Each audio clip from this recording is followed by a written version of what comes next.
లైలతుల్ ఖద్ర్ సమయం ఎప్పటి నుండి ఎప్పటి వరకు ఉంటుంది? అస్సలాం అలైకుం వరహ్మతుల్లాహి వబరకాతుహు.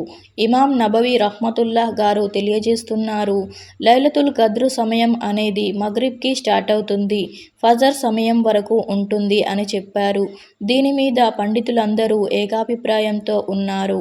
అల్లాహ్ తాలా ఖురాన్లో కూడా సూరే ఖద్ర్లో 5వ ఆయత్లో ఏం తెలియజేస్తున్నాడంటే, సలామున్ హియా హత్తా మాతిల్లైల్ ఫజ్ర్, ఆ రాత్రి మొత్తం తెల్లవారేంత వరకు ఆశాంతం ఉంటుంది అని చెప్పాడు.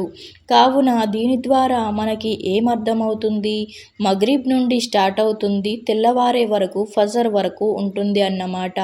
ఇక్కడ ఇబ్నే రజీబ్ రహ్మతుల్లా అలై గారు లతైఫ్ అల్ మారిఫ్లో తెలియజేశారు, ఎవరైతే ఇషా నమాజ్ జమాత్తో మసీద్లో చదువుతారో మరియు ఫజర్ నమాజ్ జమాత్తో చదువుతారో వారికి లైలతుల్ ఖద్ర్లో ఒక భాగం దొరికినట్టే అన్నారు. ఎందుకంటే ఇషా నమాజ్, ఫజర్ నమాజ్ రాత్రిలో ఇమిడి ఉంది కాబట్టి. కావున ఫజర్ నమాజ్, ఇషా నమాజ్ ఈ రెండు సామూహికంగా జమాత్తో చదివిన వారికి లైలతుల్ ఖద్ర్లోని ఒక భాగం దొరికిపోయినట్టే. ప్రవక్త వారి ఇంకో హదీస్ ఉంది, ఎవరైతే ఇషా నమాజ్ జమాత్తో చదివారో మరియు ఫజర్ నమాజ్ జమాత్తో చదివారో వారికి రాత్రంతా తహజ్జుద్ నమాజ్ చేసినంత పుణ్యం లభిస్తుంది అని ఒక హదీసులో ఉంది. కావున జమాత్తో నమాజ్ అంత ప్రాముఖ్యత.